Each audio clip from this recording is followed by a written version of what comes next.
Assalamualaikum warahmatullahi wabarakatuh. Halo semuanya, kembali lagi jumpa dengan saya di channel yang membahas tentang DIY otomotif.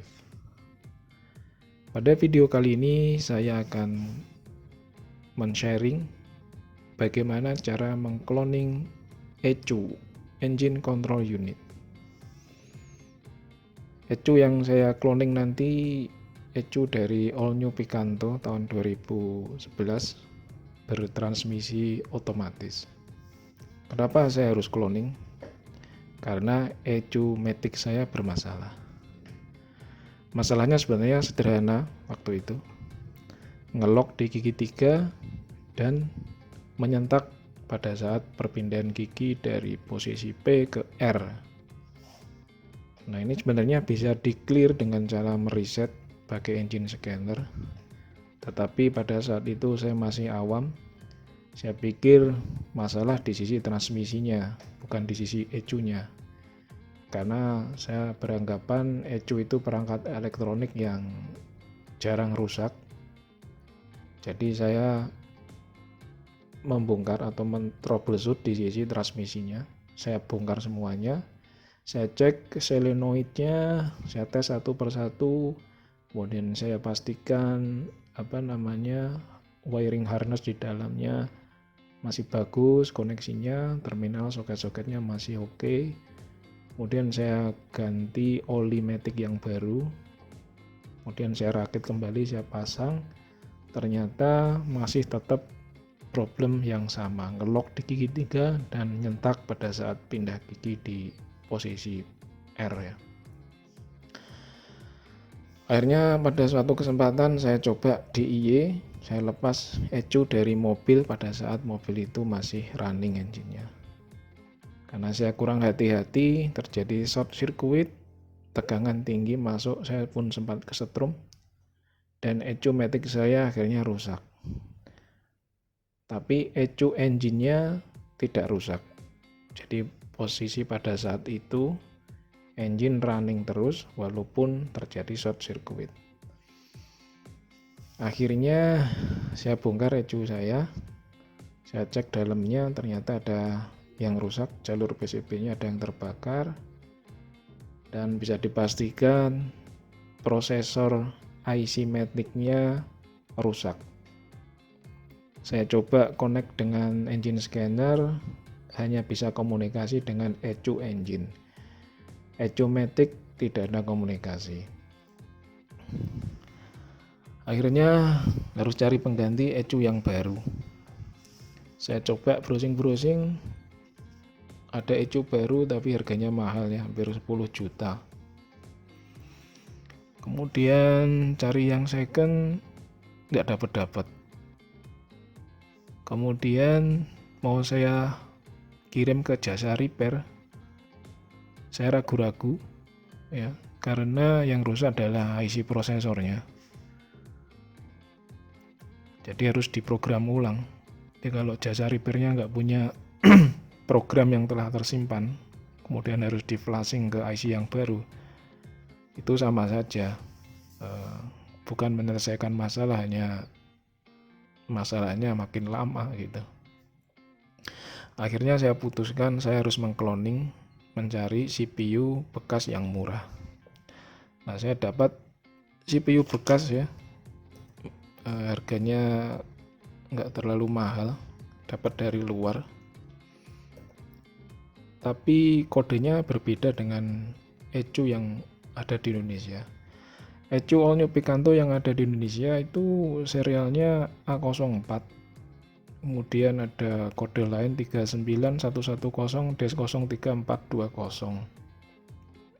Kemudian ada kode lain lagi MEG 17.9.12.1. Kemudian kode penting lagi itu GATA atau GATA BG22 PS06A00.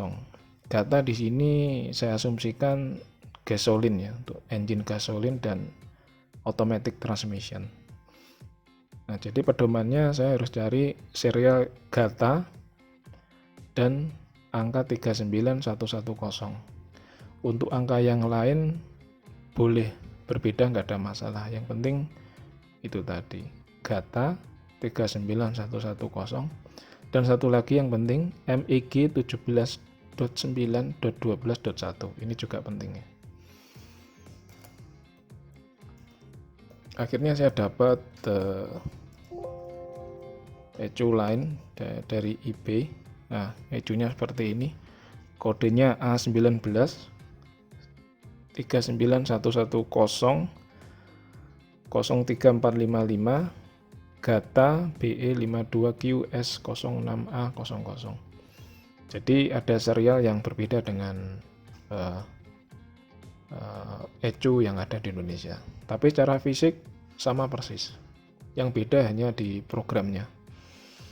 Nah, ECU ini setelah saya scan pakai engine scanner, dia diproteksi, ada immobilizer-nya.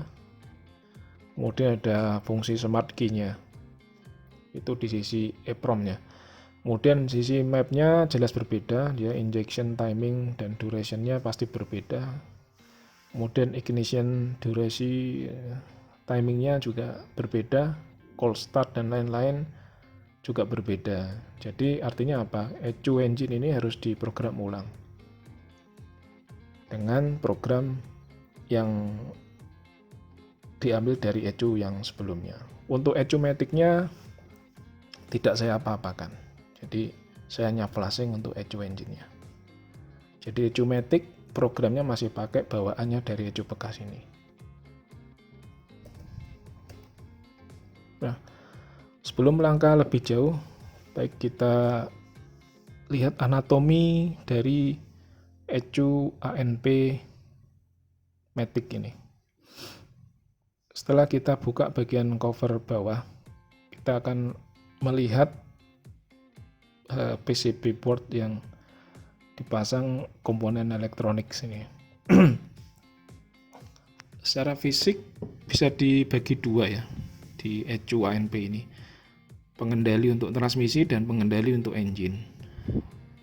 Untuk pengendali transmisi jantungnya, untuk pengendali engine jantungnya adalah mikroprosesor bikinan dari Infineon, serinya Tricore ya, dia 32 bit. Di prosesor ya agak bagus ini. Kemudian untuk jantung atau untuk otaknya ya, jantung dan otak lah ya. Dari ECU matic-nya ini bikinan dari ST Electronic, tipenya ST10F ya. Ini 16 bit. Nah, ECU matic ST10F punya saya ini yang rusak gitu.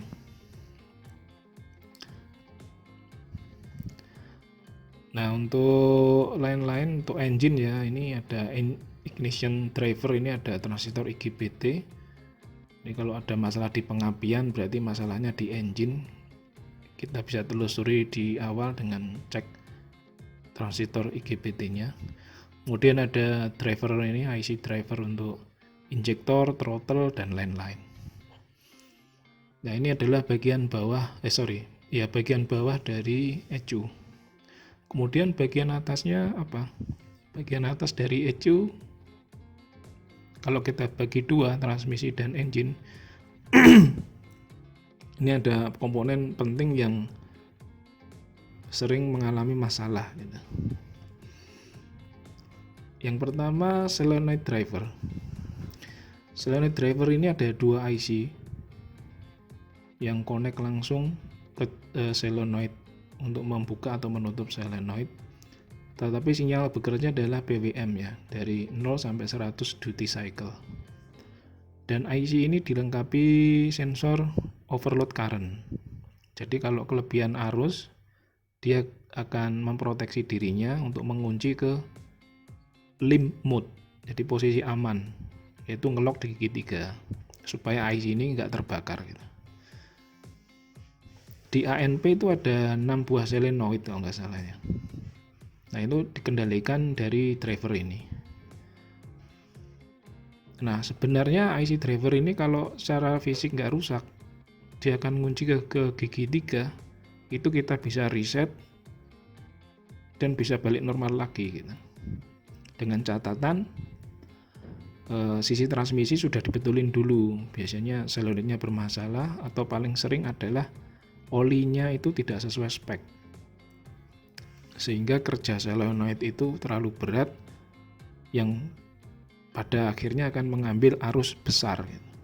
Nah, arus besar kalau melebihi setting safety-nya dia akan langsung ngelok ke gigi 3. Jadi ECU ini tidak serta merta langsung rusak gitu ya. Dia ada sistem proteksi dulu. Nah, bagian lain yang jadi masalah ini adalah elko. Ya. Elko di sini ada 4. Ini yang sering bocor.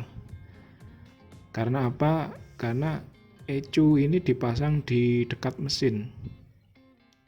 Pernah saya coba pas mesin itu habis dipakai ya, mobil dipakai, parkir, kemudian saya buka kapnya, saya pegang ECU-nya pakai tangan, itu sangat panas sekali. Jadi ECU ini kerjanya berat ya. Seharusnya ada lapisan pelindung ya atau sekat untuk menghindari paparan panas dari mesin ya, terutama dari knalpot itu. Nantilah insya Allah kita bikin cara mengurangi panas di mesin yaitu sehingga tidak menyakiti ECU kita. Nah, ECU yang bocor ini bisa diganti ya. Belikan dengan tipe yang ada di pasaran. Bisa lebih besar, tegangannya juga bisa diperbesar supaya lebih awet. Nggak ada masalah, ini hanya elko untuk filter ripple ya, bukan untuk kopling dan fungsi-fungsi khusus lain. Jadi kalau dia bocor, kemungkinan ada drop voltage di ECU ini, sehingga ECU itu kemungkinan startnya sulit, atau pas setelah start engine running tiba-tiba ada gangguan yang tidak bisa kita prediksi gitu. Beda dengan ngelok ya, kalau ngelok ke gigi 3 dia akan ngunci terus. Tapi ini ECU ini akan elko ini yang bermasalah akan berkaitan langsung dengan kinerja engine sebenarnya, karena tegangannya tidak stabil. Nah, ini murah aja ini elkonya, kita bisa ganti sendiri, banyak di pasaran. Nah, selanjutnya adalah mengcloning ECU.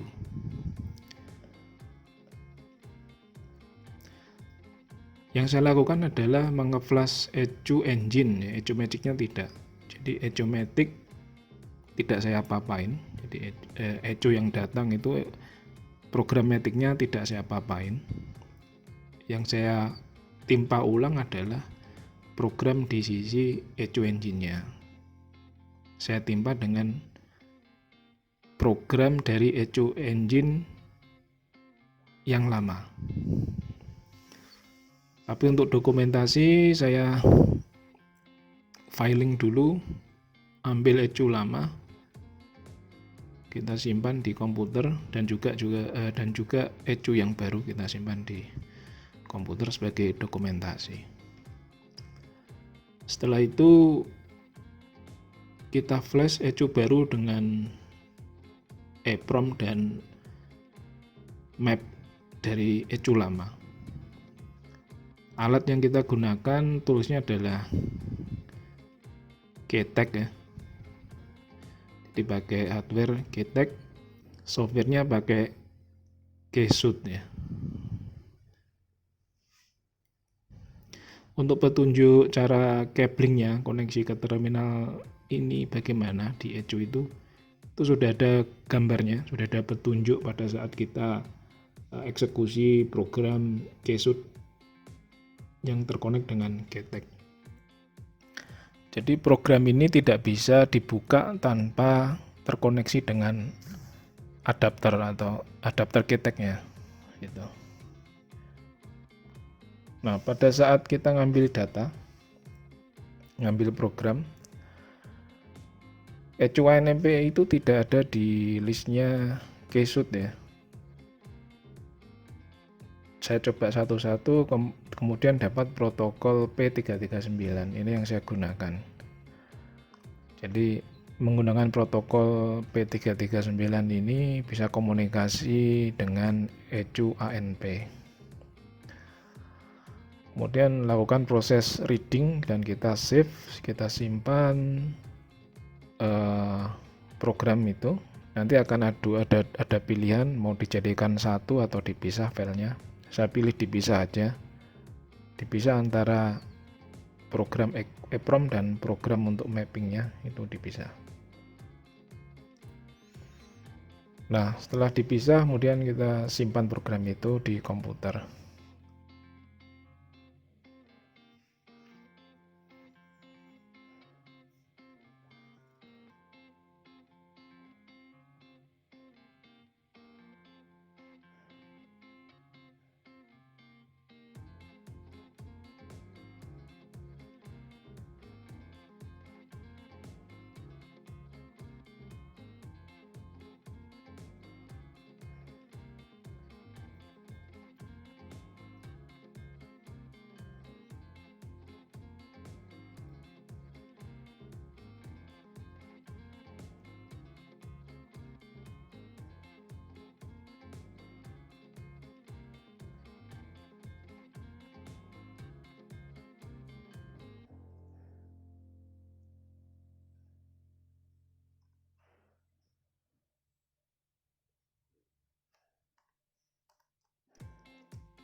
Kemudian kita lepas koneksi dari ECU lama, kemudian kita hubungkan koneksi GTEK dengan ECU yang baru. Cara koneksinya ada di petunjuk softwarenya, dan lagi-lagi harus online dengan GTEK-nya. Gunakan protokol P339, kemudian pilih EEPROM yang akan di flash ke ECU yang baru. Setelah dipilih, kemudian kita eksekusi saja. Selanjutnya setelah EEPROM kita flash lagi adalah mapnya, MPC-nya. Kita flash, kemudian kita OK aja. Pada saat proses ini, flashing EEPROM dan MPC-nya ini, sebaiknya jangan membuka atau mengoperasikan laptop kita ya. Biarin aja proses sampai selesai.